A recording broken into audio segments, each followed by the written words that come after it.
Matthew? I feel like it's funnier if we don't. Yes. I don't know about that. How about this?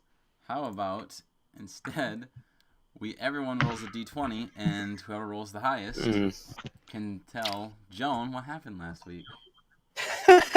Yay! I got a 3. Yay. Everybody else will roll 1 or 2s. Oh.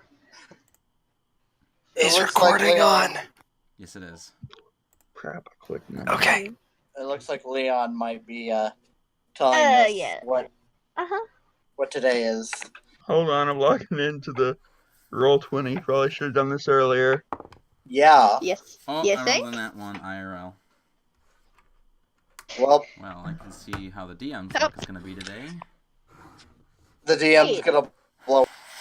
That means happy times for us. Damn, I have not. Knowing our luck, you probably won't have to roll a thing. Well, guys, we've already killed the DM. He rolled on that one. You win. Yeah, New campaign. exactly. Yep, new camp. 1, 3, 1, 11, 4. Oh my god, I don't want to use that. Yep. Oh. So There we go. I have 17. to beat her. So I have to beat her 14. Yep. Yep, to have to tell the story. No. Yeah. You get to tell the story. 19! Oh, yay. got a 19. Here he comes. Yep. And with a Well, slam dunk. Dylan is telling us the story, unless Joan gets a net. Oh wait, no, Joan doesn't. Yep. Yeah, Joan, roll. See if you have to explain the story. You weren't here. Alright. I'll tell my story. Oh, jeez. Alright. Okay, yep, it's still Dylan. Dylan. Matthew, what happened last time? Yeah. Okay. Well, after we left, we decided it was too late to really do anything but find a place to sleep, and I decided to let you all come bunk with me at Mordecai College. So we showed up. We ran into an evocation teacher, and more importantly, Riptide, who's like an old alchemy teacher. He's kind of like one of those cool old guys that secretly sells people drugs. Wait, backspace, alchemical potions.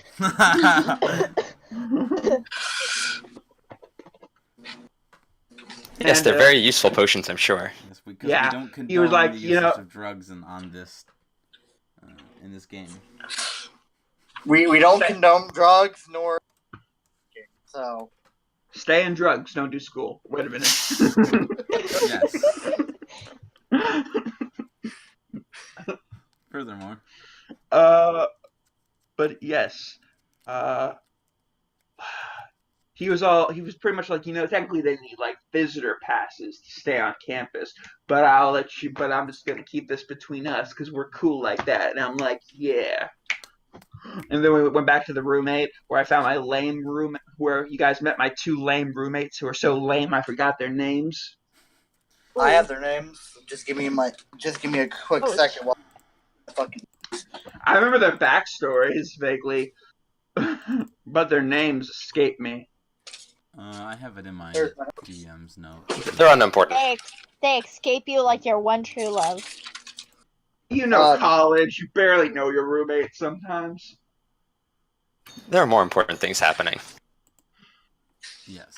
Look at Into the Spider-Verse, even though that wasn't college. It took him like the whole movie to learn his roommate's name.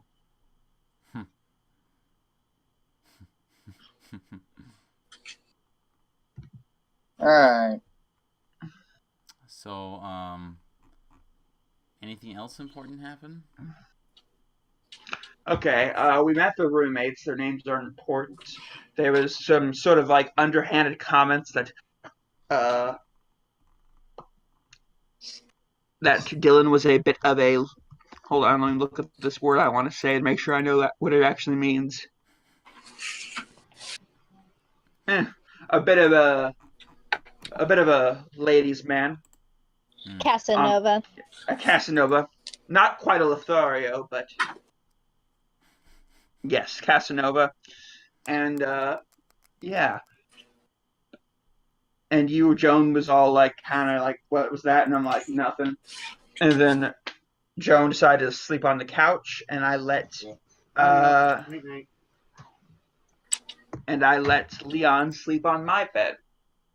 Afterwards, also, Dylan kind of made an offhanded joke about Leon's counting skills, Which which are made great, by the way. which made Leon a little upset. Have they So improved? she's up to No. 3.5. He's up to 2.5. I mean, if she knows what halves are, I'm thinking that's great. Or if he knows what halves are, I'm thinking that's great. It's a bit like a idiot savant kind of thing. Like she knows a lot about one topic, but doesn't really like. He knows a lot about 3. I know how to kill people. That's all that matters. Yeah. So anyway, I let Leon sleep in my bed, and meanwhile, I kind of I had something to go do. But really, Dylan was playing a round of dormitory roulette, where basically just his idea was just to knock on a random dorm, see if it was someone of the female persuasion, flirt, and see what would happen. First time, extremely unlucky, he ran into Zach's character, Lily Nightingale, who is 16. Naturally, Dylan was very ready to run away. Mm. But eventually, him and Lily had a conversation where Dylan offhandedly mentioned Callan and how they arrested him. And Lily's like, I hate that guy. And I'm like, why do you hate that guy? Because that guy was my father, and he abandoned me. And that was a lot of information to take in. And then they were kind of like, and she was like, hey, could I join? Hey, later, if you guys have like an adventure coming up, maybe I could join. And I was like, I'll think about it. How long are you going to be? A while? Yeah. Sorry about that. But anyway, so I left, tried it again, and this time it was Janice Delane. I remember her name. Early 20s. Early 20s. Very short, a very lady librarian kind of look going on, but she made it work. Librarian. What's a librarian? Anyway, and her and Dylan have a bit of a history together. They kind of met at a party, and then met at another party, and kind of walked around town, kind of romantic wise. Dylan got a little scared of something so serious, so he's like, "You're a good friend," and hugged her and left. And so anyway, they started talking. All of those feelings Dylan had were coming back to the surface, and maybe also for Janice too. Hard to say. Janice talked about how she wants to help create a magical defense system for the city, and Dylan's like, that's cool. And then and I'm like, hey, it's like, so you wanna? And she's like, listen, Dylan, I'm not really looking for a relationship right now. Because working on my studies and getting this magical defense system, and I'm like, okay, but after that, what you doing? And she was like, listen, probably not, because you're kind of rumored to be a Casanova / ladies man, not really known to be tied down to one kind of woman. And then Dylan was like, I understand, but he was also very sad, and he left playing a very sad song on his harmonica, which Lily heard, came out, asked a bunch of questions, and then Dylan was just like, yeah. And then Lily's like, hey, can I walk you back to your dorm? And I'm like, okay. And then she did. And then she got introduced to everybody there. Oh, meanwhile, looking for some sort of blackmail material, Leon went through Dylan's room and found some drawings that weren't very kosher. And I'll leave it at that. But Dylan doesn't know about that yet. And like I said, Lily was introduced to Dylan and not Dylan, Leon and Joan, and that's where we ended. I think I'm not sure if we ended like the next day when everybody woke up, or if we ended like right before we went to sleep. It's hard to say. All right, so I think we ended on a nightmare. Yeah, Leon's nightmare. Thank you for catching me up. yeah. So now that you are caught up, we shall we'll start with you. We'll say that it's the next morning after Dylan's events. You're probably the first one to awaken Joan. What does Joan do early in the morning? Roughly what time is it? I'll leave that up to you. How early would you like to awaken? I would like to just when I'm done resting, let's say, I'm going to just kind of meditate over the events of the past few days, and then when it's about sunrise, I'm going to try to leave the room and head toward the bank, I believe it's called. It's the treasury. The treasury, yes, thank you. All right, so you exit Dylan's dorm and walk down the halls, and you see that other students are exiting from their dorms with their eyelids practically having weights tied on them as they look as they're not even half awake. And you exit the College of Mordecai and you walk through the city streets. It's not extremely busy, but there are a few handful of people here and there walking up and down of the streets of the capital. And eventually you make it to the northern section of the capital, where essentially the more upkept and Not yet. virtuous side of the city is. And you see the massive building that is the treasury, which is known to be one of the most secure locations in all the country. Mainly because it holds vaults that are powered by magic and are extremely hard to break into, physically and through via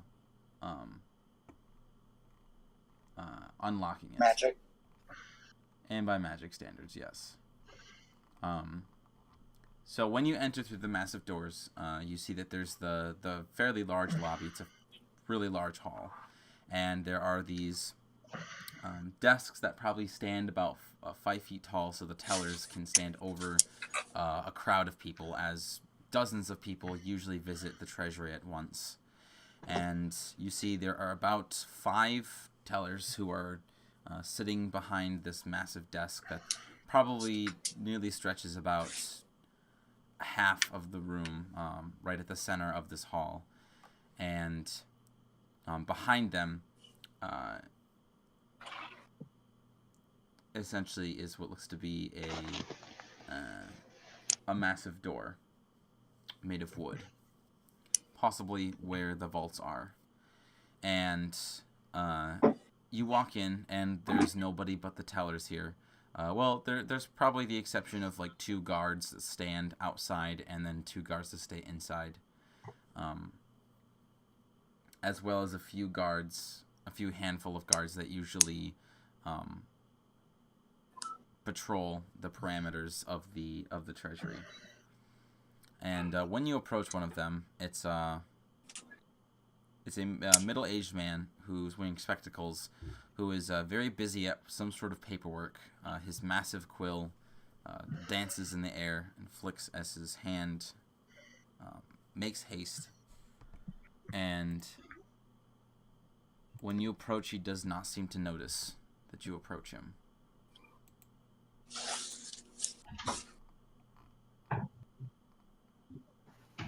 I walk up and just kind of rap the desk twice. Good morning. Presenting the Mm. paper. I'd like to retrieve the item listed here. The man stops and he looks up at you with very tired eyes, and he bends down and grabs the paper from you, and he looks at it. And you see that he studies, he goes down to the bottom, and then he goes back up to the top. And you can tell that he rereads it 3 times, and then he just looks at you without even, the only thing moving on him is his eyes. And then he raises a brow, and he says, "Where'd you get this?" Lord Green presented it to me about 2 weeks ago. "Lord Green gave you this." Yes, indeed.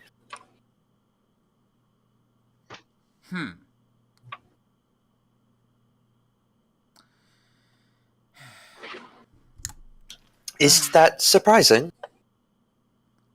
You see that he rolls up the piece of paper into a parchment, and he actually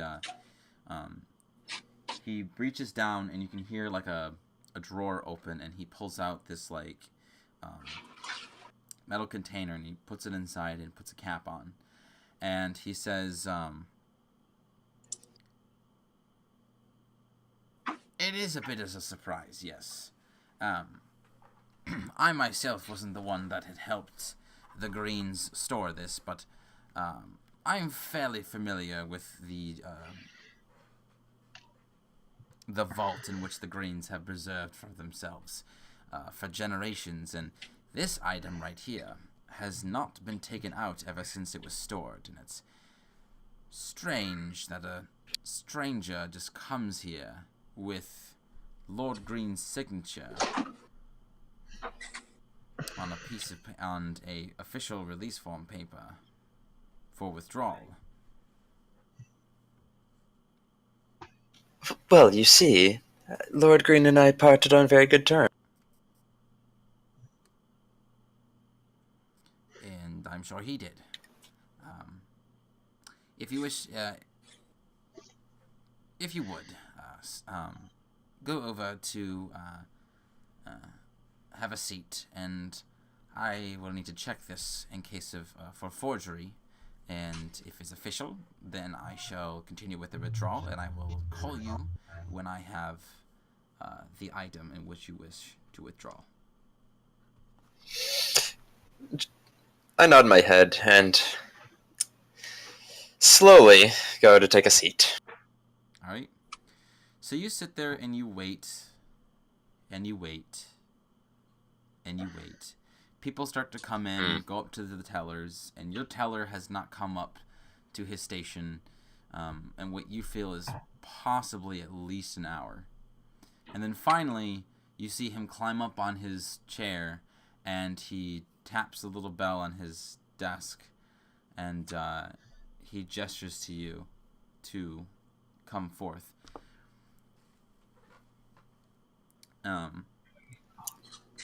Obviously, I stand and, with a bit of a spring in my step, head over to the teller's desk.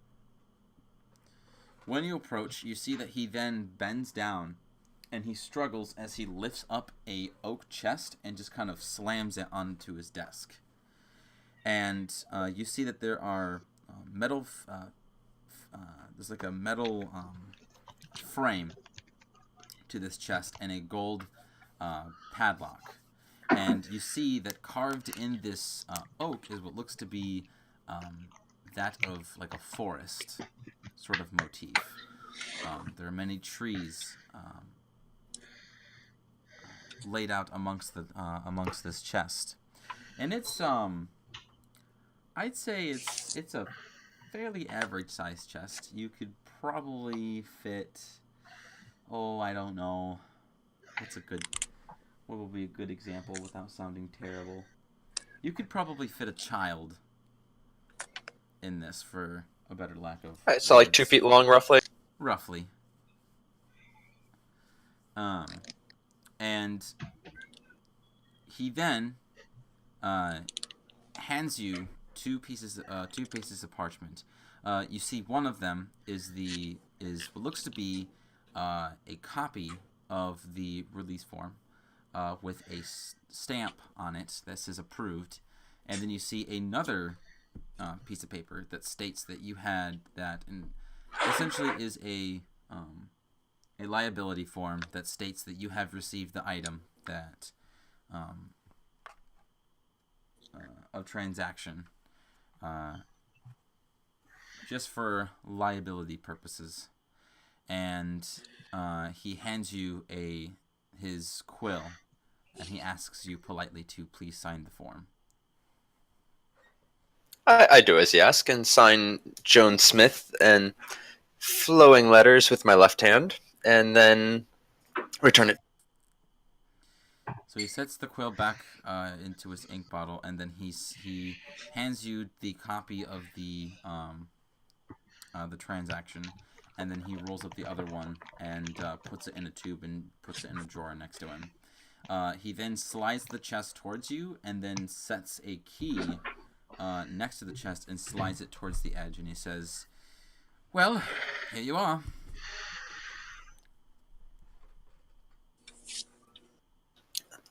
Thank you very much. The key opens the chest, I assume. Yes, it does. And I pick up the key and try it. I would also be careful and fragile with the chest and whatever's inside of it. It's been there for, goodness, possibly maybe a century or two. Fairly old. And you unlock it. Now, the chest is 5 feet in the air, so it's kind of like, I don't know really how extremely tall, like as tall as you are. Yeah, I'm having to work in front of my eyes, pretty much. Okay, so you wouldn't be able to see what's like in the chest. I'm not trying to open. I'm just checking that the lock turns. Yes, it does. Okay, cool. I lock it back and nod at him. He says, "Anything else that you would like for today, Miss Smith?" I believe that's everything. Thank you very much for the help. And I'm going to try to pick up the chest and just kind of tuck it under an arm if I can. Mm-hmm. You pick it up, and do you feel that it's not that heavy? Most of the weight you can tell is from the chest itself, but the contents inside of it is fairly light. It's a fairly light load. And you can walk off. Then yeah, I'm just going to wave goodbye, tuck it under an arm, and then kind of hold it with my other hand, just kind of holding it in place, making sure it doesn't rock around too much, not going to drop it. Okay. And going to head back to the college. All right, so everyone else, by this time, everyone would have awakened. What is everyone else doing whilst Joan is out? I'm sitting on a chair at my desk, wearing just my pants and playing my guitar, waiting for Leon to wake up.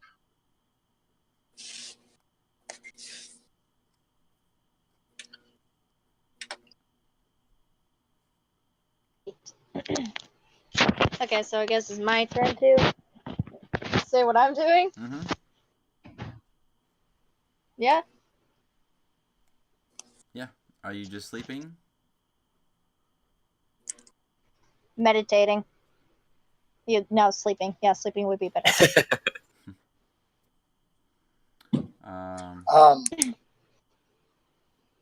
Yeah, the strumming definitely wakes him up. He's awake now. I like to imagine Dylan just like vigorously playing the guitar, and Leon wakes up, and I'm like, "Oh, you're awake." And when good he's to like wake. strumming, he just like throws a pillow at him.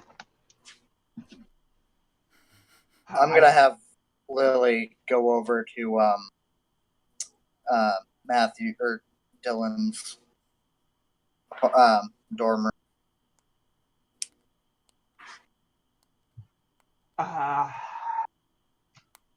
Before that happens, I'm just looking at Leon, just like, have you ever been in love, Leon? Once. It was a long time ago, Who were they? though. Don't believe that's any of your business. Fair enough. Sorry to bribe.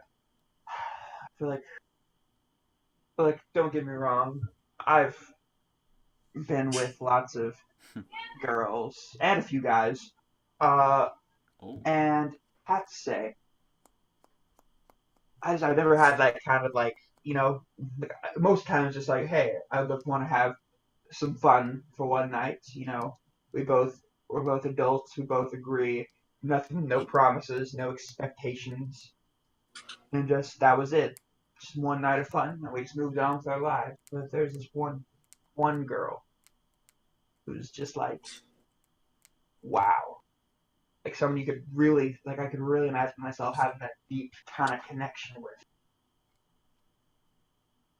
The only problem is, she's not really at the moment not even looking for a relationship.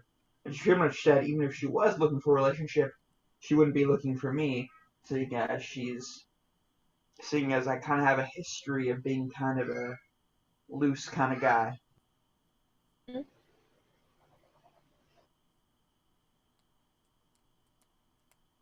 I couldn't possibly see why.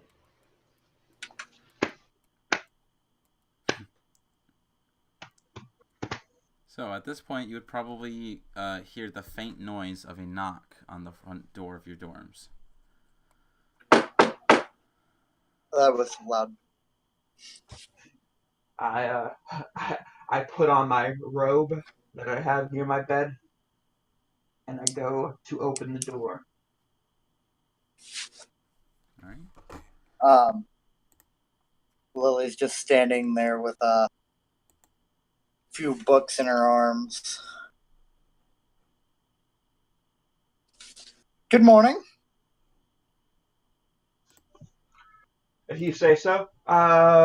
What you got there? And I point to the books. A wide range of subjects. One of them being my spell book, but you know. Uh huh. So do you need directions to the library? Because I haven't been here for a few weeks and I'd have moved it. No, I don't.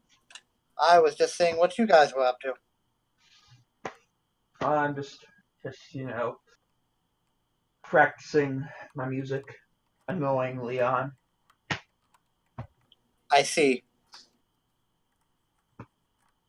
And I'm gonna have Lily kind of like tilt like to one side to look past Dylan and slightly wave at Leon.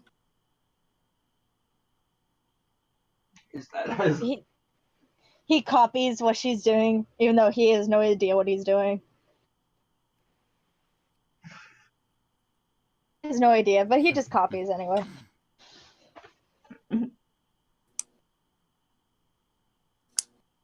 So, I see there's one person missing. Where's your friend Jim? I'm not 100% certain, but I have a feeling she went on an errand to the treasury to pick up something. I see. But like I said, I'm not 100% certain.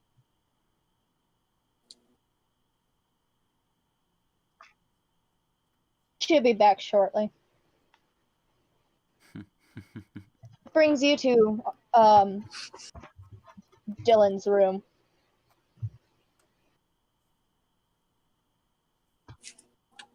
What was that? Brings you to Dylan's room.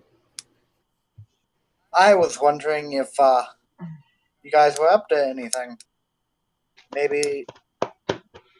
Well, we certainly are up, if that's what you're asking. You up?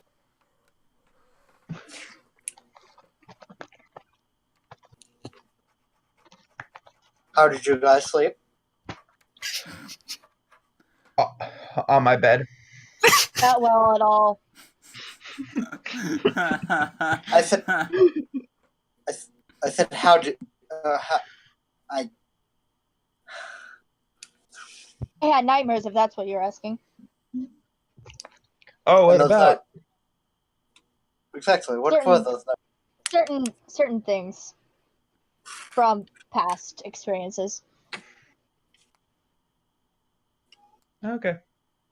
I see. I think the people in the enchantment courses can probably help you there if you're having too many night sleeping issues. Not something I haven't dealt with before. I'm sure I'll be fine. It's probably for the Not as best. if it will kill me. I'm not 100% trustworthy of the enchantment majors. It's better than some of them. Some of the other ones. Those evocation people get on my nerves a lot. Yeah, levitation, they hurt your bodies, your flesh. But enchantment, that stuff can hurt your brain, your soul. Well, yes and no, depending on your use. Enchantment. So, to kind of speed this up, Lily will stay with Dylan and Leon and conversate back and forth. And Joan, you eventually make it through the college and get to Dylan's dorm. I assume you knock on the door, in which Dylan would probably be the first to answer. And Dylan, when you open the door, you see Joan is carrying this chest, about 2 feet in length, about a foot in width or height. Excuse me. Good morning. I just walk past him and put the chest on the bed. Do you mind if I store this here? How long do you have this room? My dorm room. I closed the door, and I'm like, "So what you got there, Joan?" Lord Green's parting gift. And I'll just unlock it. All right. Padlock unlocks with ease.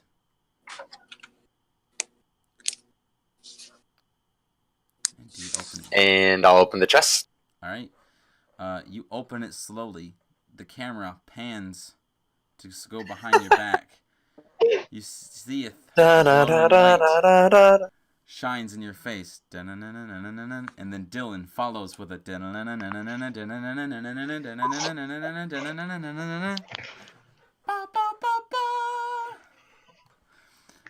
no, but you just open up the chest. Nothing fancy happens.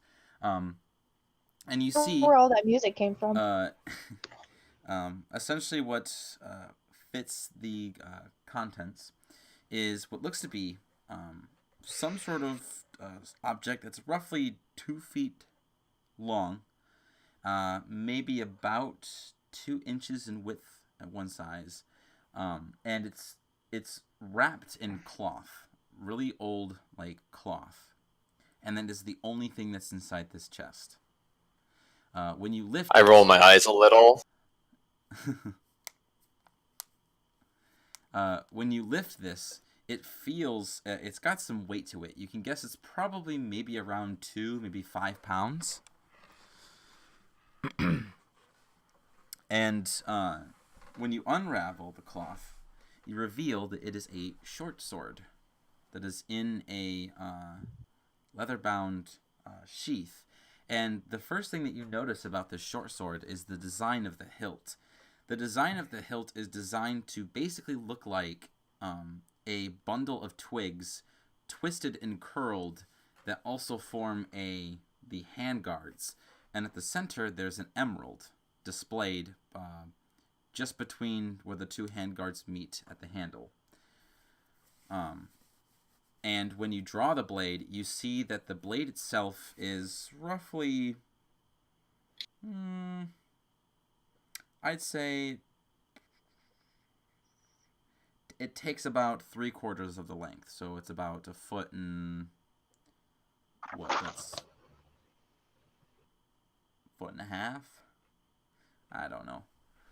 Somewhere around there. And you see that the blade itself looks to be fairly polished, and when you check the sharpness of the blade, it feels as if it was just finely sharpened from a blacksmith this very day. And you can see your reflection clear and true, nearly as much as in a mirror, in the blade's shimmering metal.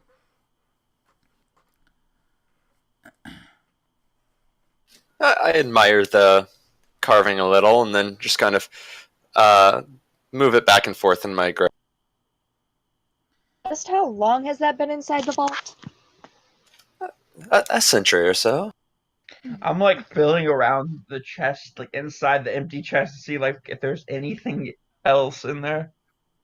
So, anyone have need for a short sword? Mm, It is, I promise, unerringly sharp, though I suppose Lord Green did mislead me about the length. I suppose he could have failed to mention the sharp. trust me, a lot of people will mislead you about lengths. Eh. I just look Leon over and kind of nod a little. But if it is magic, it would certainly be useful for one of us. Oh, I lied. That is not the only thing in the chest. Under it Oh no! is paperwork. Dylan, when you look at it, you can tell that this is paperwork to essentially say that it is a permitted weapon, a magic weapon. It is a license to hold this magic weapon under the name of Lucan Green.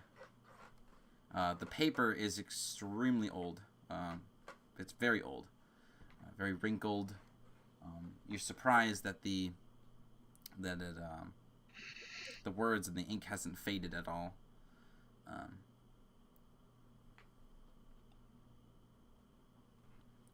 So you know So that that's this it? item is a magical short sword.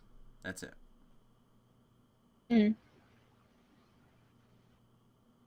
Hmm. Well, I can't say I'm particularly familiar with short swords, but Joan tucks it into a...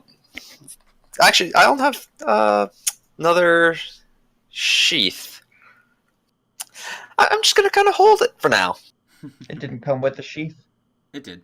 If you're Oh, okay. uncomfortable, if you're any way uncomfortable with it, I'm more than happy to use it. I'm just looking at the I'll have to part with paperwork. hand axes, though.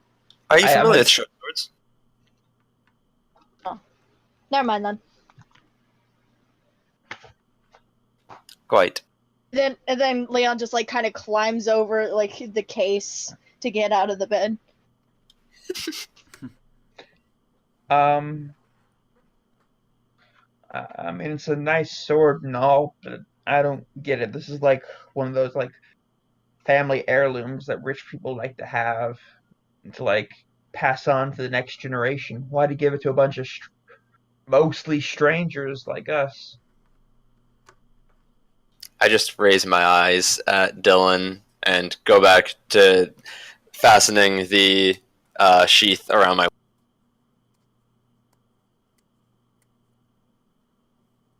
I mean, like, if we ever come against, I don't know, per se, a werewolf, it would certainly be useful, since magical weapons can only be used against such creatures. Hey, did we ever keep the dagger that I used to kill that thing?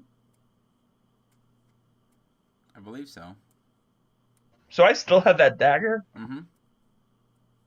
Is it magical or is it just silver? It is silver. Doesn't mean it isn't magical, but...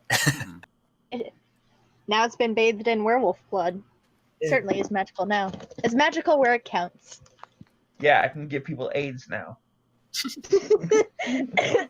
I'm gonna pick up the chest and just gently place it on the floor and slide underneath Dylan's bed.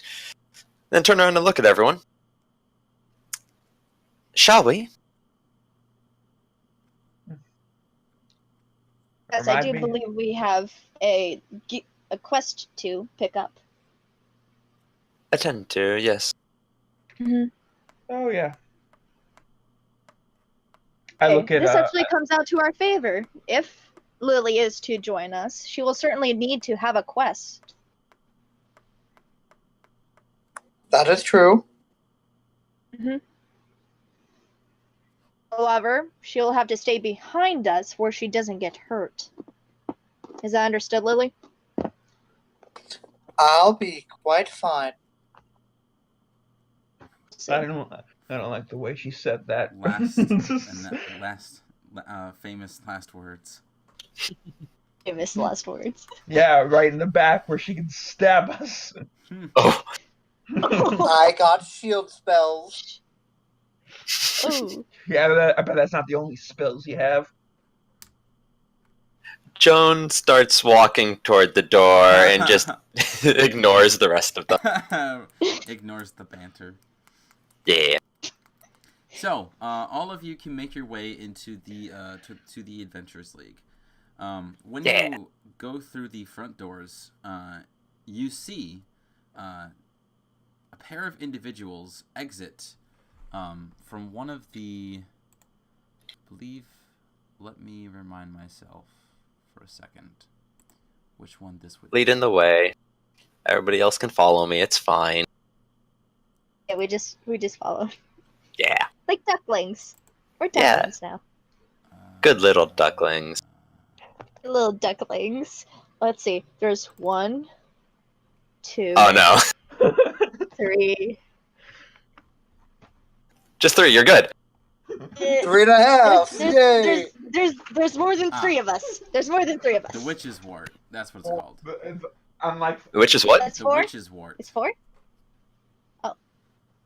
That is essentially the potion brewery locations where you can get potions for utility purposes and also for for medical aid as well. And leaving it is a pudgy man in extravagant robes of purple, and he has an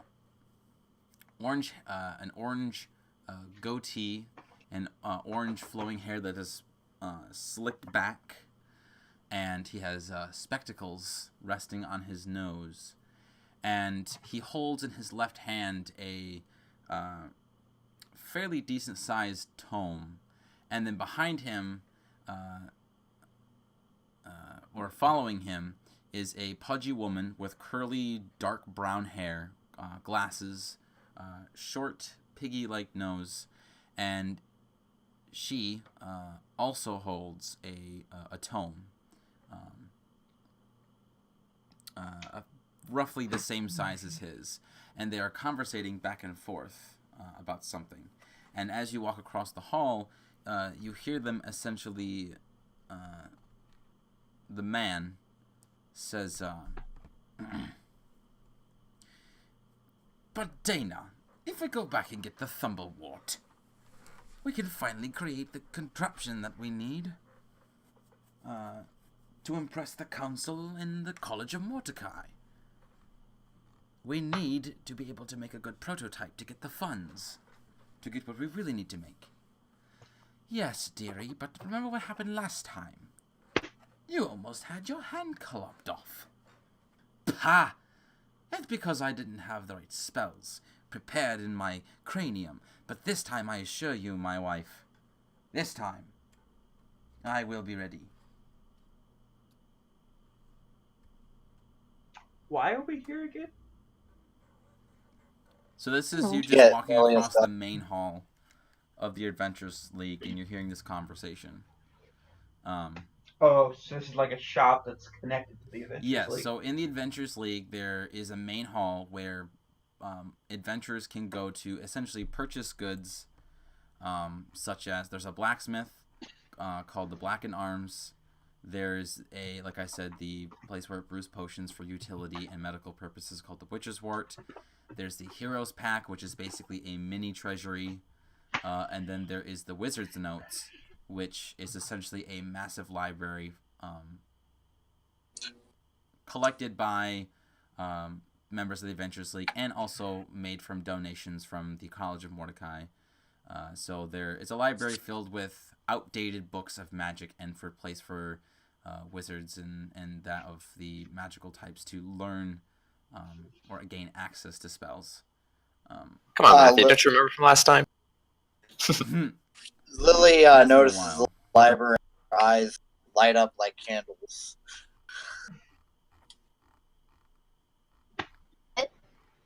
So, do you guys just keep walking then? Part of Leon is curious, but it's none of his business, so I don't know. It'll be up to the others if they want to listen in. I look at Joan and I'm just like, I wonder if there's a place in here where we can sell, you know, whose stuff.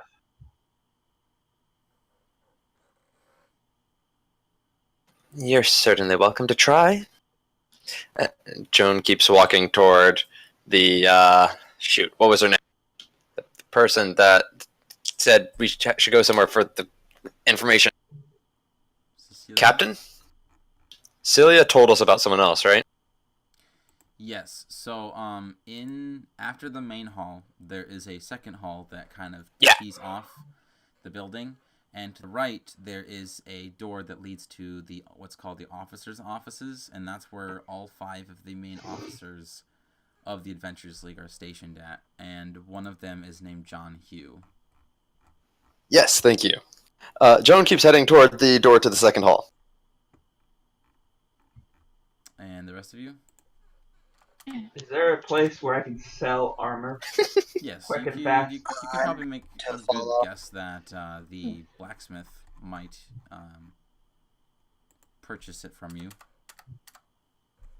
Before he does that, he asks Joan to come back because they need to talk about what exactly they're going to do with this stuff, because he remembers that he had a shield. Who had a shield? What now? He Leon is who reminding me must that be named. Leon is reminding me of the possessions of he who must not be named. Got it. Okay. He had a shield, did he not? Now you have a short sword. You could definitely use the shield. Are you suggesting I take the shield? Yes. It's better than buying one. Out of character monks can't use shields for several reasons. I just got. Leon Look isn't at Leon. smart, remember? Why would I wish to use his shield? Good for protection. I just nod slowly. I think I can protect myself, but thank you for your concern. Have I seen you catch arrows yet? Nope. Dang it. That'd be cool. Once she does that, Leon and Dylan become hype men for Joan. Not for a while, but one day. One day. Or possibly soon. Dun dun dun. And Joan keeps walking toward the door. Yes. So, Dylan, are you going to go to the Blackened Arms? Yes. When I see Dylan going to the Black and Arm, I just sit at the door to the next lounge or lobby hall thing, and just kind of not blocking the door. Just can't block the door in case Vorpal comes through. So, Dylan, you walk through the doors into the blacksmith, and you see that essentially, first of all, you smell the natural smells that a blacksmith should: burning coal, and the smell of sweat and hard work and dedication that it takes to be a blacksmith. And you immediately hear the sound of clanging metal against metal. Now, the one thing about this blacksmith shop is usually, depending on how large or how demanding a blacksmith is required to push out product, depends on how many stations. This place has approximately 12, well, not approximately, it has 12 stations, with all the works. There's an anvil. There is a place to contain oils in which can cool down the metals. There are coal stoves to heat up metal. Everything you would need. Tool benches, etc. There are 12 of these stations laid out in this stone room. And in busying one of the stations is this 6'2" man, broad shoulders, has ink tattoos all along his arms, and he wears an apron, some green trousers, and some worn boots, and then some gloves, but does not wear a shirt whatsoever. Just the apron is covering his torso. Let me see if I can find... I'm pretty sure I have a picture of him. Hopefully I did justice. Is it Greg Dalton? Yes.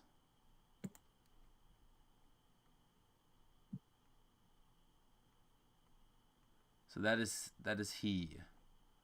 And he has goggles on to protect his eyes, and he's just working at a piece of metal and doesn't even notice that you enter the shop. Is he the only person in the shop? Yes. Okay, I walk over to him, and I say, "Quite a busy smithy you got here, sir." He continues to pound on the piece of metal, and then he takes some like a metal clamp, I suppose, and dips tongs, yes, thank you, and puts it into the oils to cool it, and then he sets it back onto the anvil, and he takes the goggles and puts them on his forehead, and he looks at you, and he chuckles. Yes, very busy indeed. What can I help you with? Okay, my name is Dylan Mordecai. I'm a new member of the League of Adventurers. Well, congratulations, son. And he just takes up your hand without warning, and just with this grip of a giant, just starts shaking your frail arm, shaking it like a wet noodle. And then he gives you this nice, wide, bright smile, and then he lets go. He says, Cecilia didn't get you into too much trouble, did she? Oh, no, not at all. Good. Right. I'm actually here because on my travels, I've picked up a set of armor, a mace, and a shield. I see. It's chainmail, a mace, a shield, and a great axe. Okay. Chainmail, a shield, a mace, and a great axe. And I was wondering if, besides making fantastic metal wares, if you also would purchase such wares. Why, yes I do. If they are in the right condition, I will offer you a price. As much as I love shaping metal into armor and weapons, sometimes it's just nice to purchase them instead. That way I can focus on the projects I actually want to do. Let me have a look at them. So the chainmail. He will offer you 25 gold for the chainmail. Mm-hmm. The great axe, he will offer you 10 gold. And then the mace, this is a nice merchant. He will buy it for 1 gold.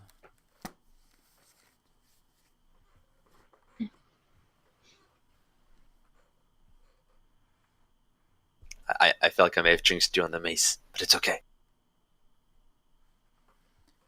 So. And the shield? Did we hear about the shield? The shield. Yeah. I forgot about the shield. 2 gold pieces. More come than up too 3 clever. gold pieces. He says the shield, since it's fairly seen its side of combat, he'll offer like probably 1 gold piece for it. I tried.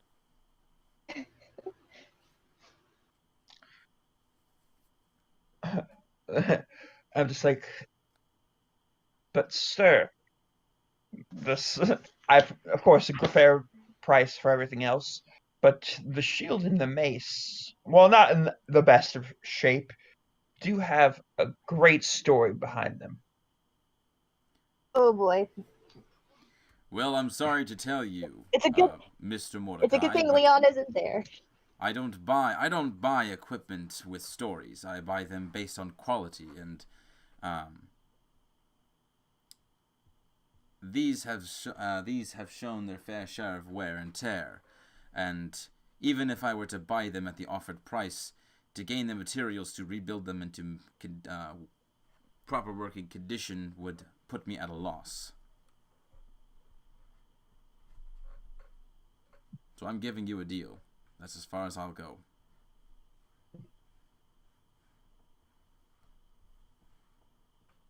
Okay, so altogether it'd be 37 gold. He nods.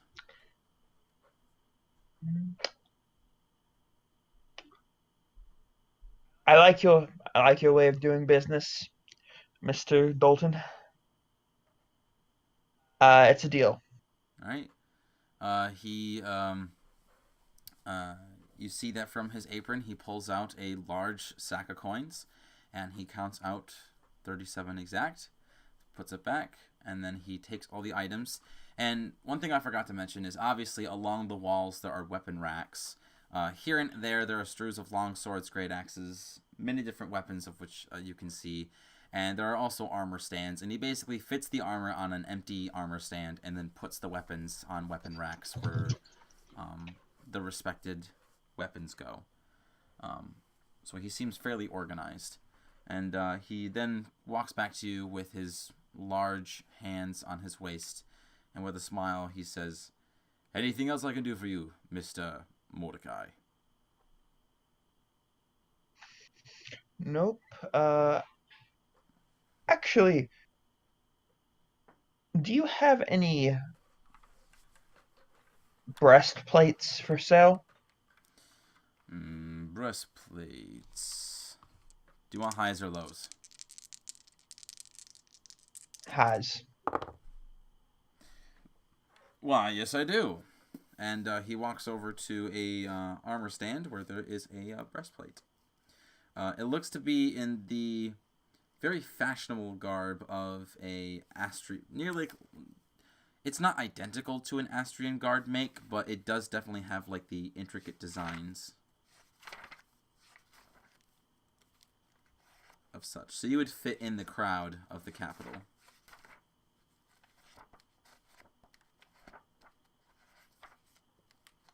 It's a very beautiful piece, Mr. Dalton.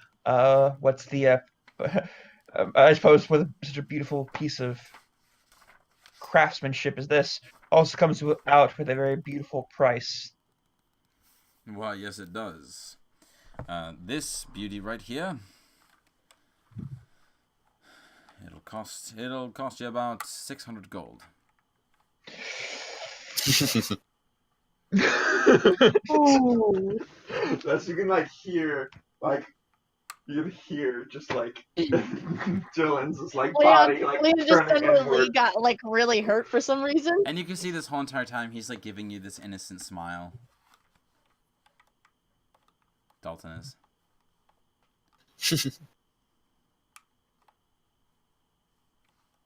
Insight check. Do you want to do an insight check to see if it's worth the 600? Kind of, and also kind of wondering if he's joking with me, trying to pull my chain. Sure, go ahead. Armor's expensive. Ooh. 8. You think he's totally serious. Oh. He's expecting 600 gold pieces for this breastplate. Right. Oof. Yes, right now. Hurry up. This offer doesn't last for very long. Oh, One- now for your limited edition. It's a digital So- deluxe edition. So did you do the engraving on it? Why, yes, I did.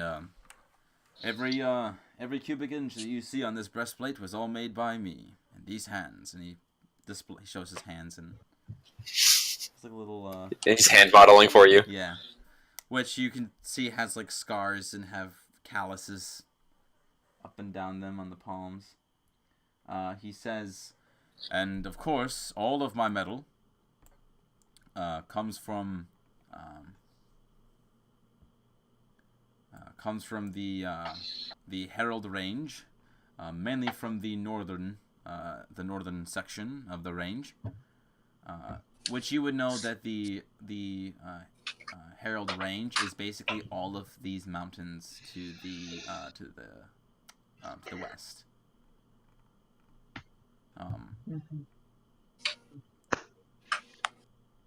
And you would know that it's essentially believed that the further north you go, it's actually the more valuable resources are, the better metals and the more valuable jewels. However, nowadays, since that's the location of the more valuable resources, it's getting fairly hard and rare to find these resources nowadays, since it seems to be that these mountains have been mined dry, have been robbed nearly completely of all of their useful resources. So that could be a reason why that this is extremely expensive. I'm gonna have Lily poke her head in. Is that fine, or? Yeah, sure. Hello. And she just shyly waves. Welcome to the Blackened Arms. I'll be right with you. So, Mr. Mordecai, do we have a deal?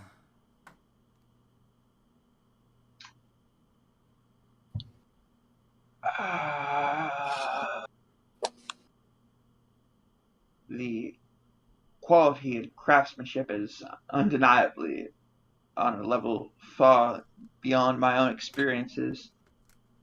But I don't think it'd be a good. It's a bit out of my price range, and I don't think it'd be quite the fit for me. He nods and he says, understandable, understandable. Well, is there anything else that I can help you with today, Mr. Mordecai? Do you have a payment plan? He laughs. He, laughs this deep, guttural, hysterical laugh. And when he calms down, he just straightly says, no. I like. Do you accept trades? This actually kind of makes him think for a couple seconds, and he goes, it depends, I suppose. If I feel that I can sell this item up for trade quicker than what I hold, then I might be up for the trade, yes. And of course, if it is of equal or more value. I pull out the silver dagger that I killed the werewolf with. Mm-hmm. Ooh. He wants it. And I say, this ceremonial dagger, made by very fine. Do I know who made this dagger? No. Fine smiths of the south. It was made by elves. It's That's true. actually what I'm about to go with. This dagger, though I received it from a human, I'm told by reliable sources, was one of the last things made in the forges before they fled to their otherrealmly homes. It has been used for various different rituals over the years, including killing of very dangerous werewolves. However, beyond that, it still stayed within pristine condition. It is light, and any person who holds this will be able to wield it like it's an extension of their own arm. Very small extension. When you say this, he does seem very interested in this dagger. And when you say like werewolf, he says, and what exactly is a werewolf? Well, it's like a what wolf, but a different question. All seriousness though, a werewolf is a lycanthrope, usually a humanoid or a human, who has been cursed so that that has the ability to turn into a sort of half human, half wolf-like creature. Wow. A hybrid, if you will.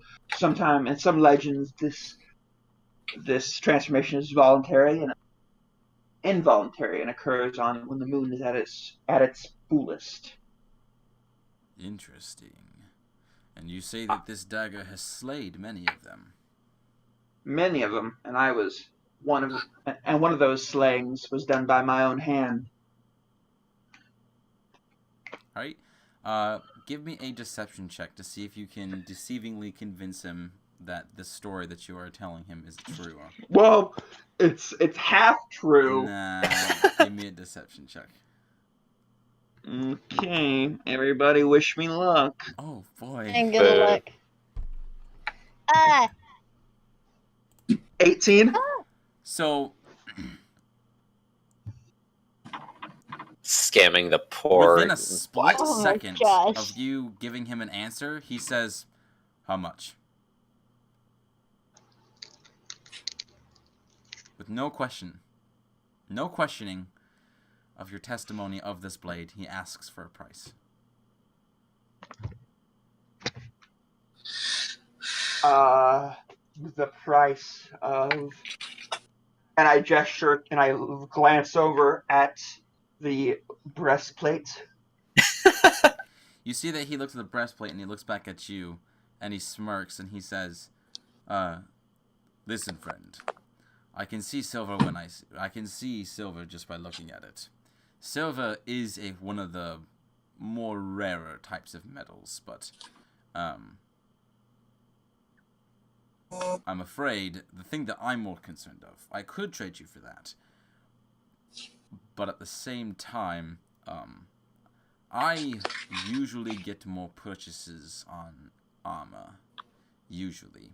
And the other problem is with this dagger here, it's made of silver. Since it's made of silver and requires materials that are more rare than that armor over there, if one was to come to me, or if I was to upkeep it, it would be much more expensive to upkeep this dagger than it would be for that plate. So, instead, how about this? I will buy that dagger from you for 150 gold.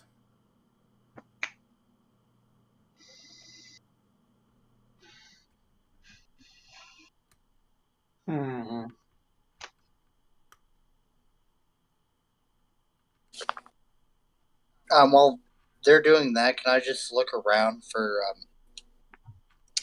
robes? See if if they're selling robes, like magical robes that may improve. All you see is just metal armor and some things of metal armor here and there, and then weapon racks filled with melee weapons, as well as there are some bows here and there, like maybe a crossbow, and then some quivers with arrows.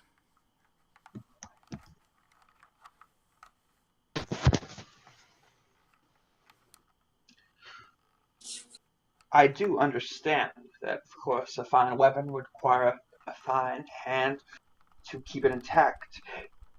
However, once this becomes, I'm sure that once this becomes part of your shop, your arsenal, so to speak, rumors will fly around the city about the blackened arm, how it holds such a ancient historical weapon, a quality weapon, and that also it might, who knows, maybe by tomorrow, one of those rich lords or people of stature and wealth might come and buy it simply for the story alone to hang on their wall. And it might drum up business for other things besides just the dagger.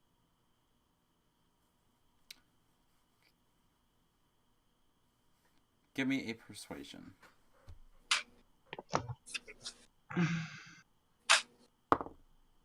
Oh. 26. Okay. He got a nat 20, but your persuasion is still higher than his. You see that he strokes his beard, and you can tell that he's deep into thought about this. And he says, all right, how about this?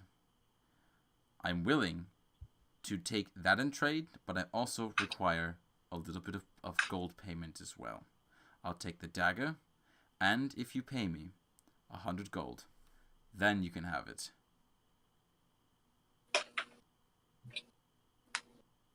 So basically, the dagger rolled up to 500 gold alone. Hello?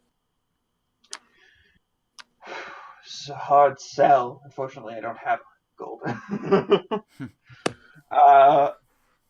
Nope.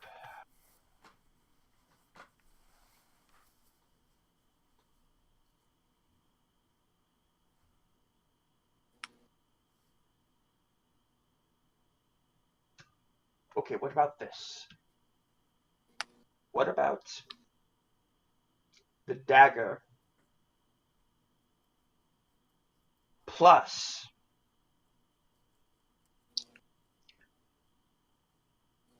a song for your store? He just kind of stares at you and he says, Mr. Mordecai. Please call me Dylan. Dylan, I am in no mood for games. I have another customer at the under end of the store. If you do not wish to take my offer, then so be it. Or if you do not have a better offer to give me. What else do I have to give? Trying to think of what else I have. Do you have any armor on you? What about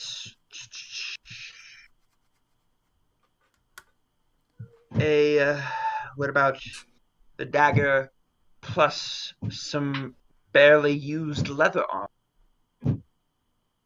He says,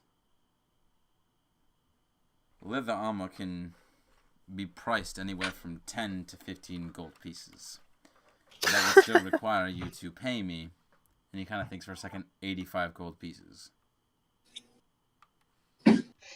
If the leather is at full condition. At most, I'd be willing to pay.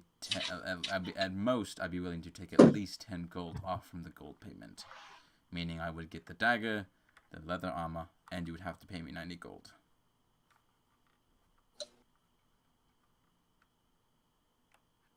Just come back for it.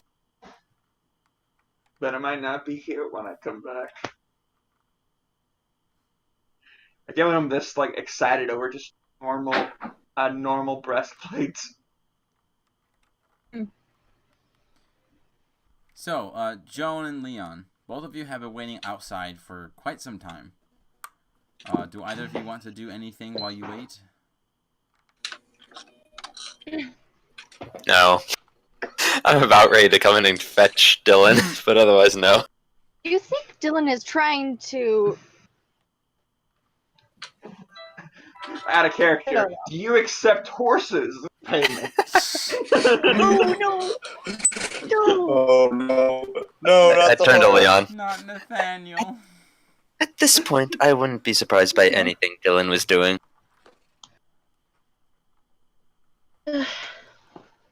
Not How long have you Nathaniel. known him? About 2 months, maybe?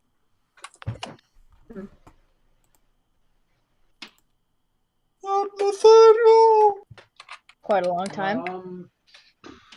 On well, unfortunately, it's still a little bit out of my price range. But He nods.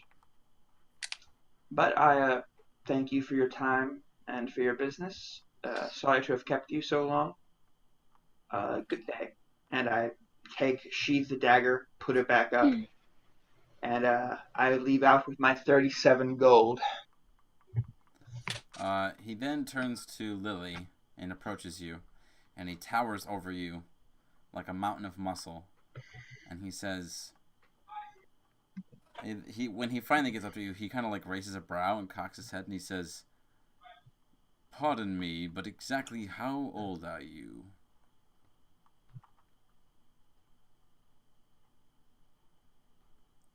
16? Both of his brows raise up, and he says, "And what exactly are you doing here?" I'm looking for a light crossbow. What does a 16-year-old girl need a light crossbow for? Adventuring?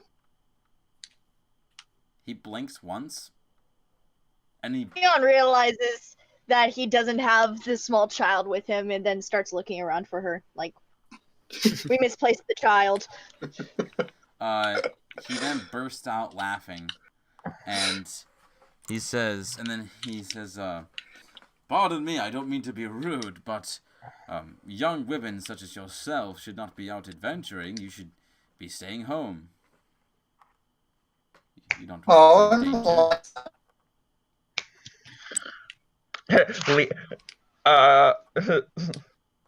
Dylan's like chauvinism senses are tingling.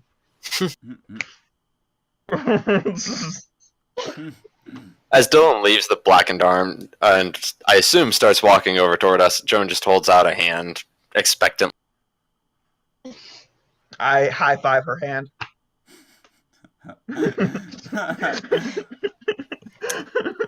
My eyebrows raise a little. So, I believe you owe me at least 10 gold pieces. Oh, is that all you want? Okay. That's it? Oh, here, fine, take it. And Leon too. Oh. I give.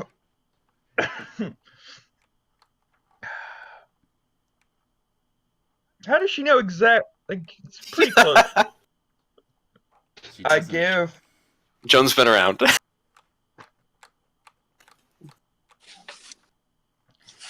I give Leon. I give Joan the 10 gold. And then while she's not looking, I give Leon, like, here's 10 gold, Leon, and I hand him 4 golds. Then Leon just grabs Joan. Leon has to grab Joan to make sure that he isn't being gypped. How much did he give me? Joan just turns to Dylan.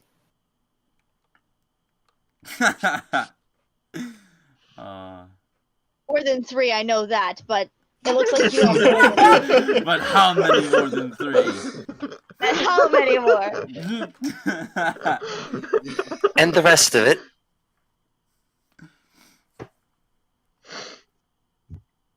I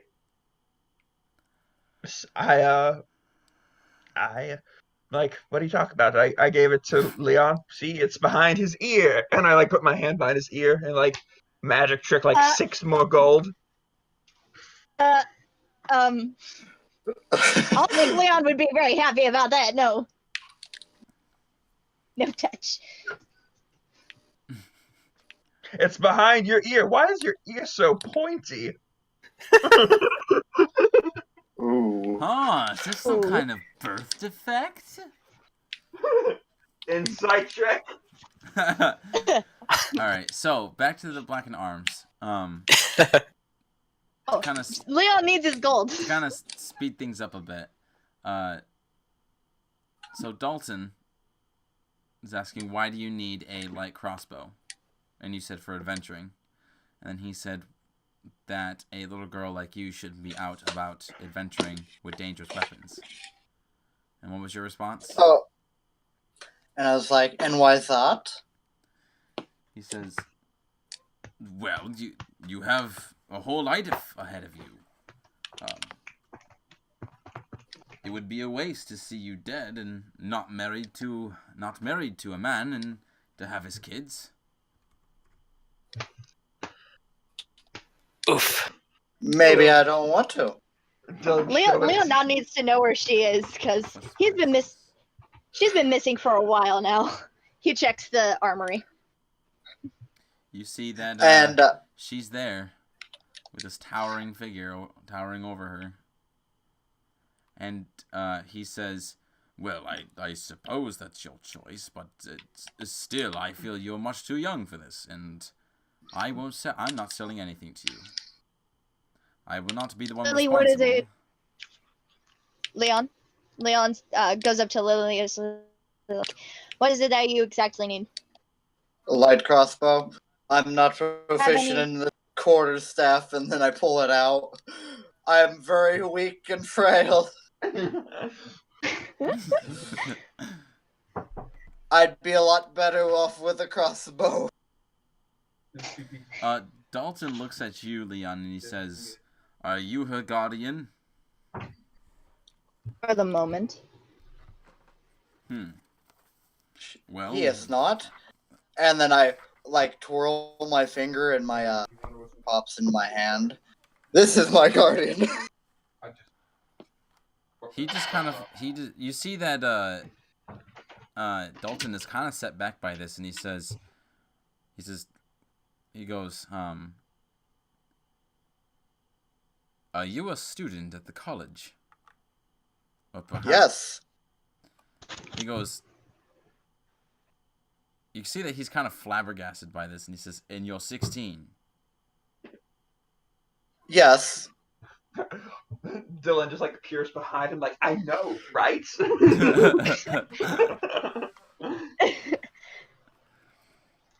And Dalton says, well, then why do you need a crossbow if you just have your magic? In case I run out of spell slots, obviously. We eventually run out of magic. What about cantrips? You don't have any damaging cantrips? I do, it's just... they're not good ones. Thing like necrotic damage, huh? He says, Dalton will say, well, I'm not selling any weaponry to you, young lady, but if you would like to, sir, I will be more than happy to sell anything in my shop. Mostly anything. Alright. Pick out the one you want. I'm gonna... is there, really, poor quality crossbows? Just good enough, really cheap? Yeah, oh, there's yes, the probably one. discount bin over there. In- Check the discount You bin. want a light one, right? Yeah, a light one. Alright, you can find one, and he'll tell you that this one will cost you, about 20 gold pieces. That's more than 3. Alright.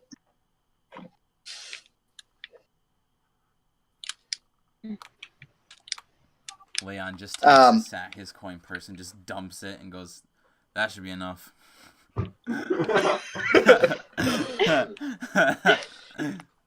He's not buying it, she's buying it. Oh. With her money. He'll This just is give it to her. This is like an adult buying Well, then cigarettes Dalton for a younger kid. won't sell it to her. No, he'll just take her money and then give it to him. Crossbow. Alright, do you have the 20 gold? I was thinking about selling the quarter. How much money do you have? 5. She's a college student. Could I possibly get you to get this? I'm not good at this. Less me money. Me and Joan are just setting out. Just like slams on the table, less money. And Still good. I'm gonna have Lily hand the quarterstaff. Like, it hasn't been ever used. It's like has collected so much fucking dust on it that it's like it's just a piece of wood with a lot of dust on it. He holds it and he says, "At best, I would be willing to buy this for 1 silver piece." Silver piece. Leon takes one of his hand axes. For a hand axe, I'd be willing to pay at least 1 gold piece and 5 silver.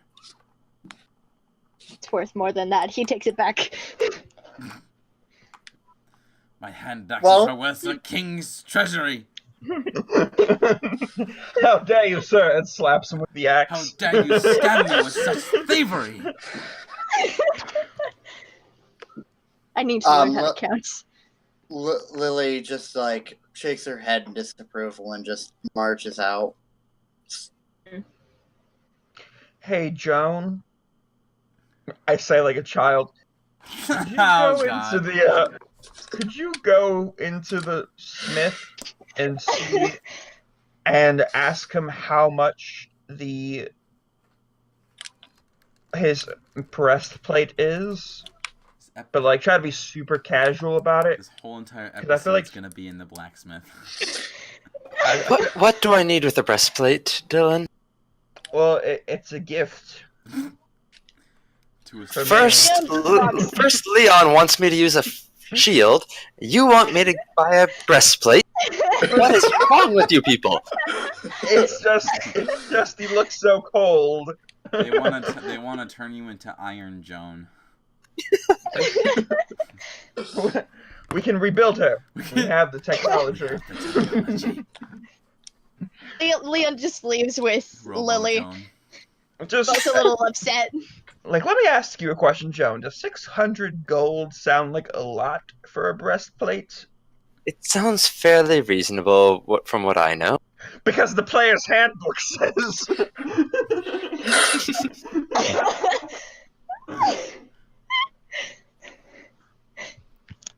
Anyway, Dylan, that is just a general value. Yeah. Shall we continue? We Get could more money get with Quest.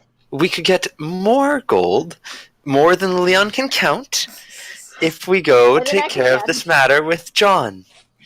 Captain John, if I remember correctly. John Hugh. Exactly. So perhaps we should go speak to the captain, unless you're afraid you're going to perish on this. But I think I've had a lot more issues with that than. Yes, but once you perish, I'm next in line to perish. I look over at Leon. Leon's gonna live forever. Legends never die, but you and us. I see. Oh. Heroes never die. Well, unless you want to negotiate some sort of deal where you pay this blacksmith after we come back, I don't think you're going to get... I was wrong. Breastplate is actually a lot more expensive than I realized. It's not 600 gold pieces, but yeah, it's pretty. It's in like the hundreds. 300-500, something like that. I don't remember exactly. It's 400 in the 5th Okay. edition. Alright, I think we've wasted enough time on this. We should get the quest while there are Oh, look, kids guys, another perishing. store. What is a quest? Apparently kids are going missing, right? From what I remember. Joan opens the door to the second hall and walks toward the officer's offices. Alright, you enter the officer's offices and you see Cecilia. And when she sees you walk in, her face brightens up from, you can probably tell, a long morning of paperwork. And she says, "Why, good morning, everyone." I smile happily at Cecilia. It's lovely to see you again. Lovely to see you too.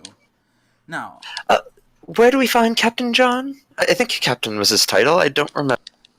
it's Officer, actually, and Officer. you can find him in that room, but you usually have to make an appointment to see him.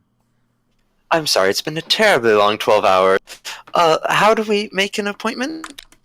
She says, well, I actually have already spoken with him. I recommended you to take up that task I had told you about. As far as from what I have known, at least so far, I haven't really been able to check my messages exactly, but so far I haven't gotten any word from him to approve that he's willing to see you. And you see that she starts opening drawers and starts shuffling through papers, and then finally she opens it, and she reads it, and she nods, rolls it back up, puts it back aside, and slides the drawer back, and she says, "Well, so it does seem that Officer Hugh is willing to seek his audience to you. I can check on him right now and see if he's available. If you can just take a seat, and I will come out and tell you whether he can see you today." Is this the person where people get quest from? Yes, essentially. I'm gonna have Lily say, "May I be added to this quest?" She then kind of notices that for the first time she notices you, and she says, "Oh, a new friend, Joan and Dylan."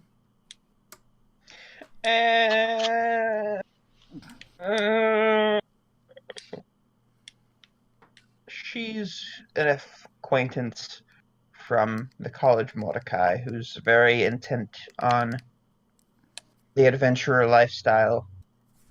Ah, well, she's come to the right place. I'm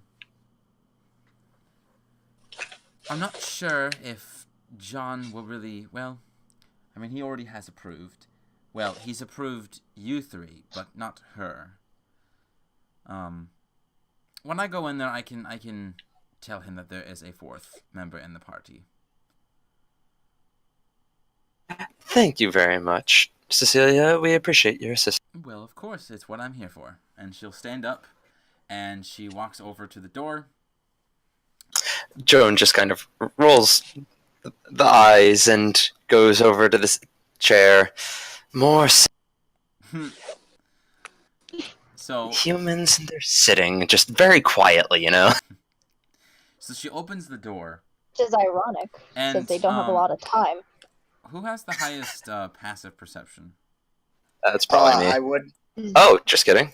Yeah. What's yours? I have a passive passive perception of 18 What? because I What's took your- the observant feat. Oh, okay. Oh. Never mind. Do we keep her? Can we keep her? For now, but we keep her on a leash. So Lily, That's- one of those That's not little kinky. harnesses. you are the only one to notice that when Cecilia opens the door to this office, behind the door, it looks like she steps into a room that is pitch black, and when she steps in, it's like she just disappears into the darkness, and then the door closes. Could I make a Arcana check? Yeah. All right. 11. I mean, you have the distinct feeling that this is obviously some sort of magical effect.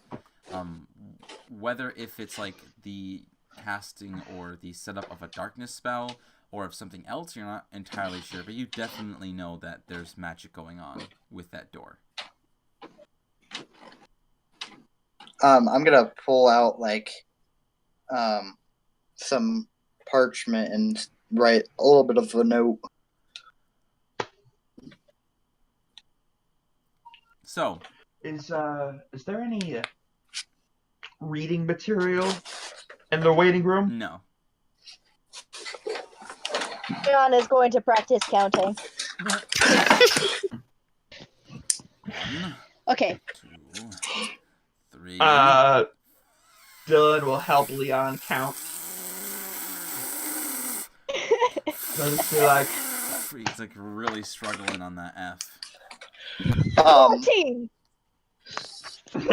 I look at Leon and I'm just like, I actually, on the side, I teach counting lessons for a very cheap price of 5 gold. And you can count No. on me. And Lily looks over to Leon. Are you actually doing this out loud, or? Yes. I'm gonna tilt my head and ask Dylan, what is she doing, or what is he doing? I mean, not she. Sorry. I believe. I am offended. How are you trying to count? Like, are you counting your coins? Yes, he is counting his points. And he's keeping a very close eye on them. I look at him. He's counting his money. Well, he sounds like he's having a very terrible. It's been that obvious. What level of schooling has he had? I just close my eyes and rest my head against the wall behind me. Yeah. I was homeschooled, okay? And so we'll kind of skip forward on this. So a few minutes go by. You can give a rough guesstimate that it hasn't been an hour yet, but it's creeping close. And eventually, Cecilia comes out. And when she leaves the room, she has this look on her face that she seems a little frustrated. Not like outright just openly like A little sad. Super upset, but a very faint hint, a little smidge of frustration. And she approaches you, and she says, Officer Hugh says that he can, you can seek his audience now. In the means of the girl, though, it seems to be that he is willing to hear her out, but he requires her to do something for him. He wouldn't tell me what, but he just told me that it was very Is it a predator moment? Wee woo, wee woo. Wee woo. Wee woo. I'm just like, we all are all going to be present for this, him giving this request, correct? Yes, all of you will be present for this. Joan stands up and starts heading past Cecilia. Come along, Lily. Let's see what Officer Hugh wants. Alright. Thank you for your time, ma'am. I'm just gonna go He says as he in walks past. very carefully. I'm gonna put like my head just to make sure. Maybe he might mistaken me for just a short woman, not a 16-year-old girl. And does Dylan follow Are as you well? shy or something? I also follow on, but I like as I get behind, I cast press. Never mind. So Immediate. when you open the door, all you see is it's pitch black. I step into the You darkness. step into the darkness, and when you do, with almost like the snap of your fingers, you are in a very well lit room, and the rest of you step in as well. It has. Would I know what type of magic it would be now, or no? You would have to do another Arcana check. Alright. So, on the floor there is a massive red rug, oval shape. To the left, 12. To the left, there is what looks to be bookshelves with many different types of tomes. And then to your right, there is a painting of what looks to be a fairly young man, possibly in his middle 20s or mid-late 20s. He's wearing a set of armor, which is actually on an armor stand below the painting. And he wields. He has a long sword at a sheath on his side, and his left hand is resting on the hilt, and he's kind of just staring out up into the sky. And directly across from you, there is a large oak desk where the man in the painting, without the armor, is sitting with his head rested in his right hand, staring at some parchment. And with your Arcana check, you still can't quite decipher what kind of magic this is. I will figure it out one day. She says this in like a small like whisper herself. Captain John Hugh, I believe. I presume. Officer. Lieutenant. Yeah. I've thrown everyone off. Officer John Hugh. Hugh. Flesh. Out of character, is Captain higher ranks than officer? I believe so. Yes. Okay. I just like to say I'm sorry for the insult. Your presence just screams Captain. Trying to compliment You him. see that he looks at you and he says, kiss ass. Noted. And then he looks back down at the desk and he says, take a seat. And you see that there are some like chairs, some oak chairs off to the side, enough to seat 4 people. Only 4 people? Yes. They're convenient. Lily just doesn't feel very comfortable, so she's gonna cast her own chair into existence. With? I believe this spells I called think it's summon chair.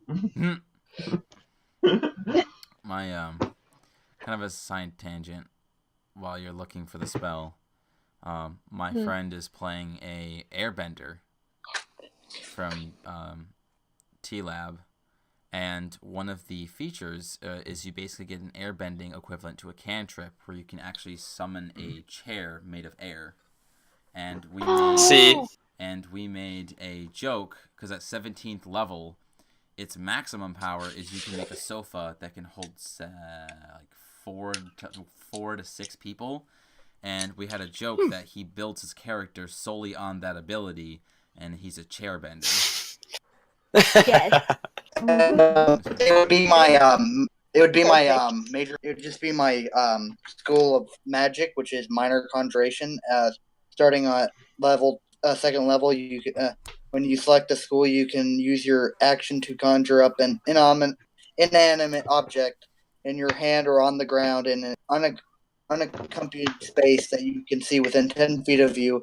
The object can be no larger than 3 feet on a side and weigh no more than 10 pounds. Okay, so you can like summon like a stool. Yeah. Or a very small chair. Yeah. Which would fit her size. So. And how many times do you get that?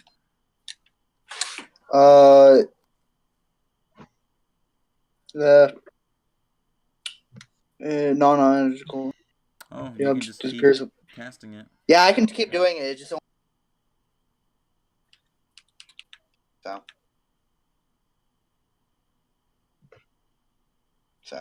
Wait.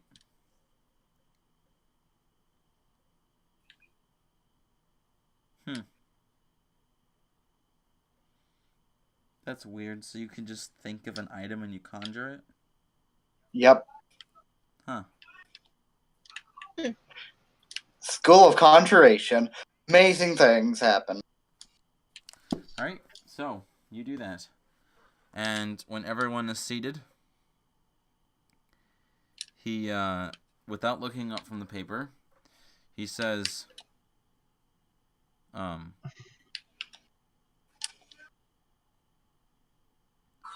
so, Joan, I take it that you're the leader of this squad? The unwilling leader, yeah. I suppose you could say that. Sorry, out of character. Is it still dark in here, or can we see? You can see. I said Okay, cool. it's you walked into a lit room. Gotcha. Sorry, missed that. That's all right. Yeah. I suppose you could say I'm the leader of sorts, yes? You want to tell me a little more information about your squad? Well, there are 4 of us here, 2 of whom are members of the Adventures League already, and 2 of whom are looking to. We are 2 of us more proficient in hand-to-hand combat, and 2 of us are more better not being hit. It's not too much else to say, I don't think. That's it, huh? Are you asking for anything else in particular? He just kind of looks up at you and just kind of stares at you, and he says, I asked for what your squad can do, and that's all you gave me. Well, we have helped Lord Green in his endeavor to keep his cattle safe, and we proved more than sufficient to handle what he had for us. After all, I don't know how much you've heard, but we've handled a few fairly fearsome creatures, and he even rewarded us with family heirlooms of sorts. He looks back down at his paper, and he says, what about the girl? I'm sorry? The girl? I think he's talking about Lily. I kind of say while covering my mouth. She is a student at the College of Mordecai who is looking to join, assuming you were talking of speaking of my...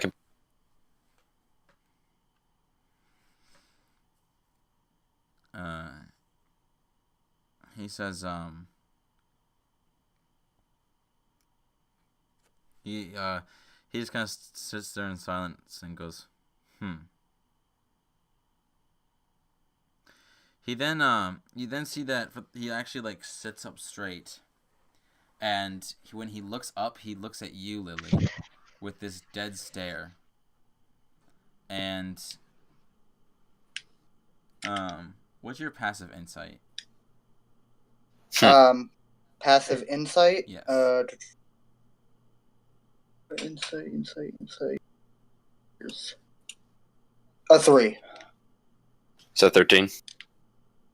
And then yes. Observant gives you what, a +5? No, that's only. It's only passive wisdom and passive. You mean passive so perception it would be and passive investigation? Yeah, basically. Okay. So with 13, so Yep. who has the highest passive insight? I have 14.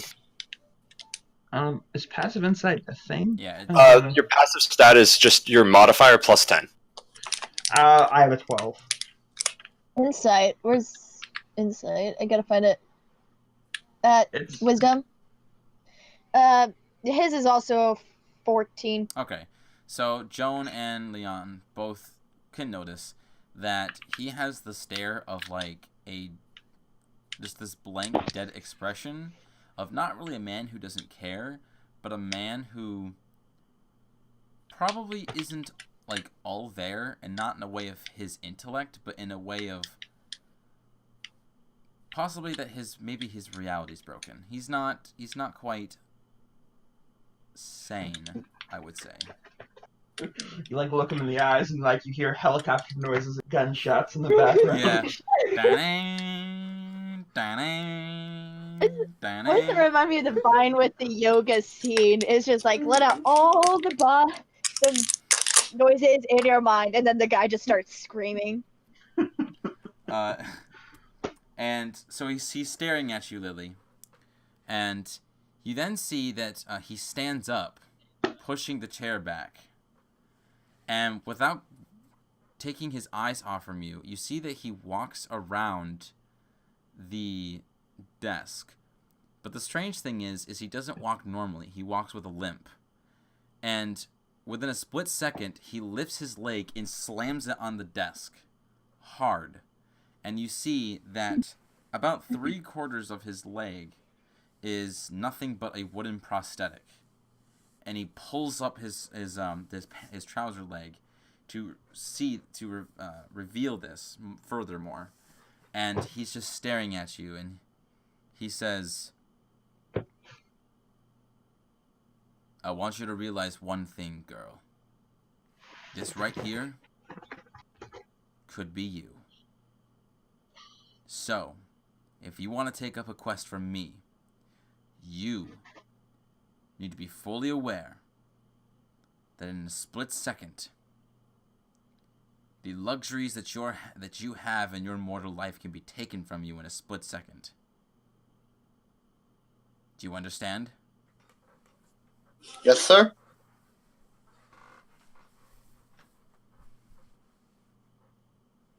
And he just kind of stares at you. Get out of my office.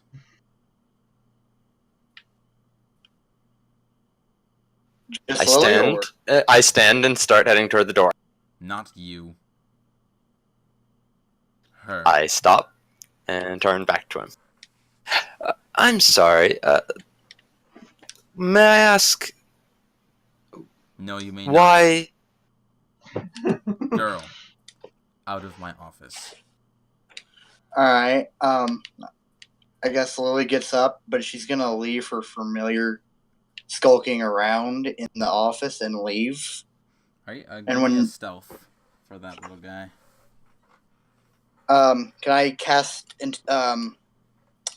invisibility on him? I'm gonna say if you do, he will definitely notice. Okay, so just stealth. Alright. Nope. It's a 5. Yeah, he notices and he says, and take your furry friend too. Before I got him. Oh And, no, that one. That's mine actually. I say. Give me a deception.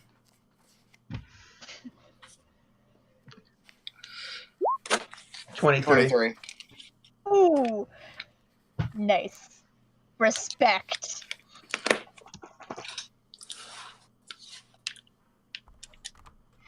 Yeah, 23. He says, then leave it outside. I don't want animals ruining my office.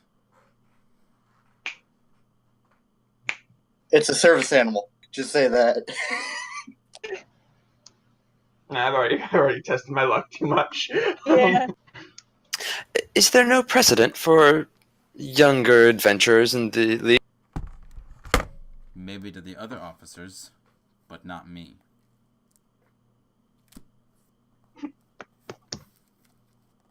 And you vet all adventure? He what? Vets to analyze or see how whether a person would be fit. Mm. He says, of course I do. Sir, I understand that, at least I can't fully understand, but your cautiousness. She's a young girl, had her whole life ahead. But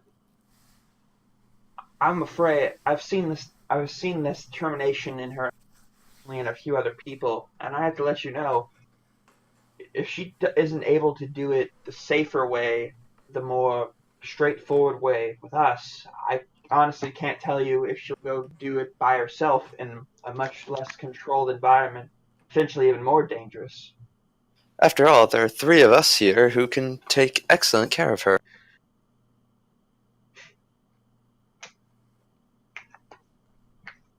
He says,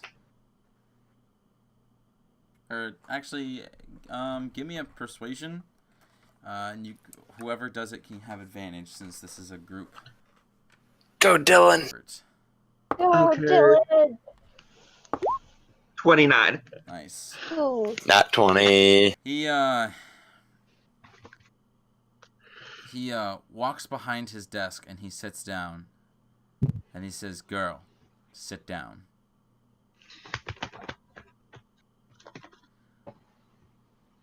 Do you sit down?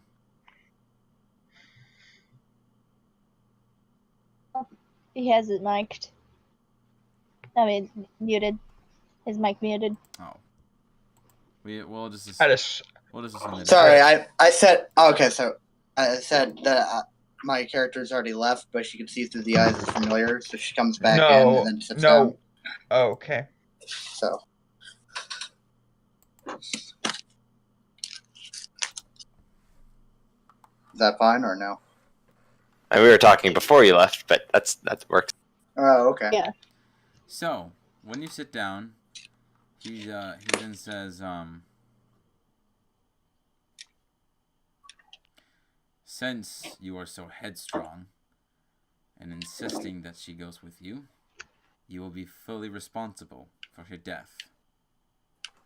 If she dies in your hands, since she is not an official member, it will be seen as possibly in charges of manslaughter, more or less. After all, she is far too young to be responsible for herself, and if she has no guardians and you are taking her up, you are fully responsible for what happens to her, and you will face the consequences." We accept these terms. After this, and she proves herself, she would be allowed to be a full member. He says, "I would never condole a child to be a part of the guild, but it's not my decision." And whose decision would it be? That would be Claudius's.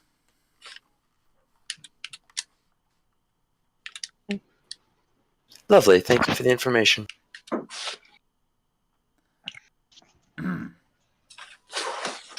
Anyways. So, here's what I got. In the capital, there have been 3 strange cases. 3 children have been reported to be acting suspiciously strange, far near opposite to their characters. They were reported by their guardians, in which we had guards investigate, and even they couldn't decipher exactly what the issue was. This isn't, according to them, report says that this is not just a sign of young rebellion. This is possibly something different. So, due to my connections, I was able to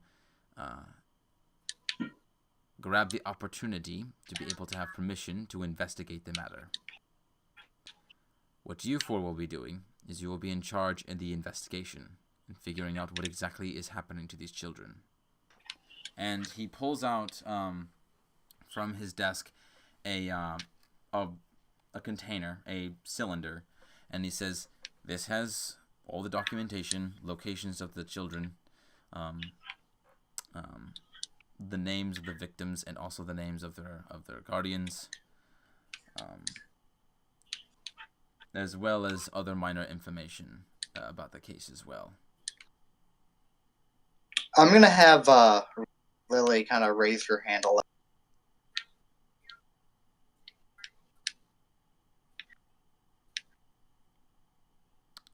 And he says, "If you finish this, the mothers weren't able to have the mothers are not the ones who are actually giving the reward. Instead, it is actually, I believe, the captain of the West Division, where the children are taking place. This is a matter of public security, as they believe, obviously, that something is going on.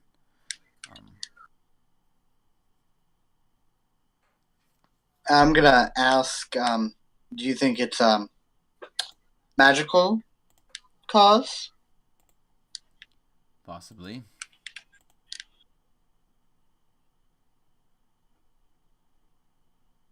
How old are these children?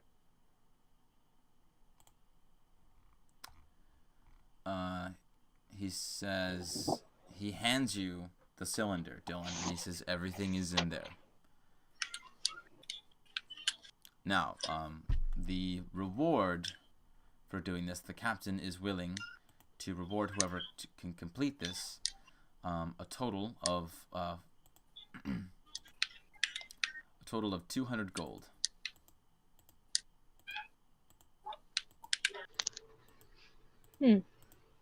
And he even said, depending on if the matters are worse than what are at face value, he may be willing to increase the reward. That seems quite reasonable. So 200 gold for the investigation, then? Yes. Fair enough. Now, what? Does anybody have any questions? It sounds like you've given us everything we need. I turn to look at my companions, just kind of a little bit narrowed eyes, just like, he's given us what we need kind of look. Lily's still kind of after seeing Joan giving him a look. Lily's still wanting to ask her question once more. Do you think it's by magical means? Lily, hello? Cylinder. He looks at you, Lily, and he says, like I said, it is possible. I see. Does this office have windows? Yes, it does, actually. There's a large window behind him, and this is probably the biggest out-of-place thing, mainly because the window is actually looking out to what looks to be a forest.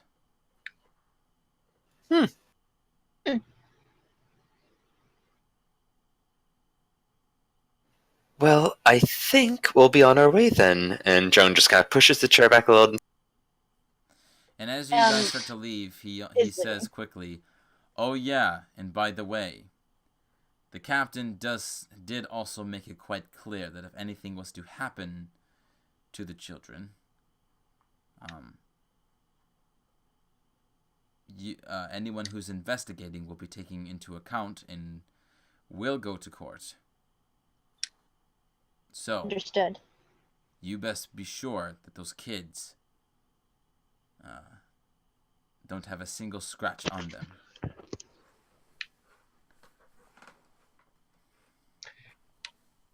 Understood. Thank you for the advice. Mm-hmm. And he's out of the room. Joan follows Leon out. Lily kind of twirls her finger and snaps, and her familiar goes into his little pocket dimension, and she leaves. As well as disconjuring the chair as well before she leaves.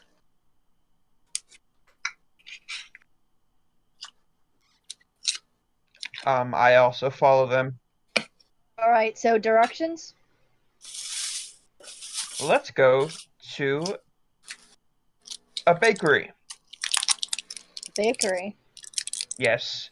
It would give us a chance to get a bite to eat, but also a place to sit down and read whatever's in the cylinder. Also, I need to get something at a bakery. All right, then. All right. You do? All right. And at this point, we will actually end it here. Oh. Just before Sounds we good. pick up the quest. So sad.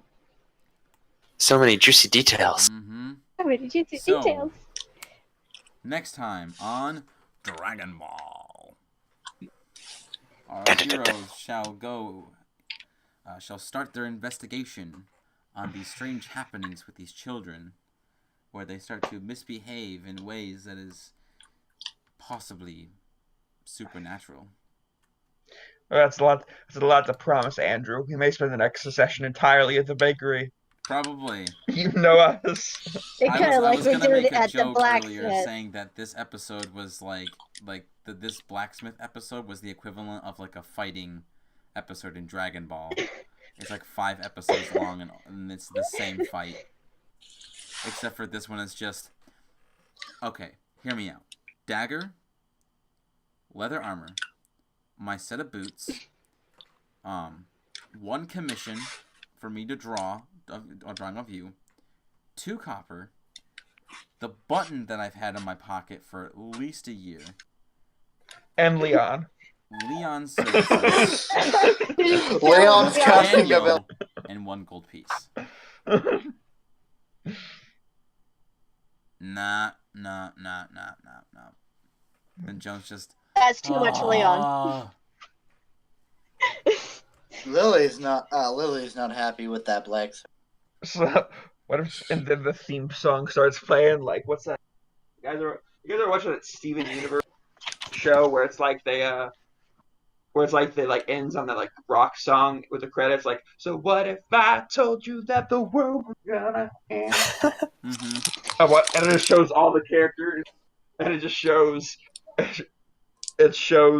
like Leon, like a lovable imbecile who can't count higher than 3.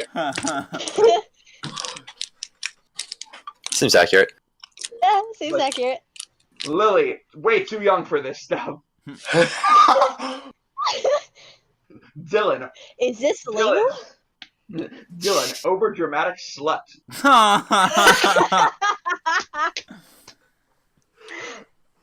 And then it's like, and last it's like, Joan, seriously thinking about ending it all. You know what? I thought I thought I should pull out the flask at when we were No, talking Oh, no. to the guard captain. no, And then I was Oh, like, God. nah. don't. Because once that happens, like Leon will just snatch the thing. Just nope. Joan, too old for this BS. Can I have an insight check just to see if I have finally realized that there's something non-human about 2 of my companions? I feel What? like you I'd did say sleep no. with one of them. Whoa, what? I did sleep next to Leon, and I did Yeah. touch a ear while doing the coin trick. Nah. Yeah, you've no It's best to suspicion. keep him in the dark. Ah. In the dark. Alright. It's better that Well, way. let us say bye to the people, and we will see Yeah. y'all next week. Yeah. Bye.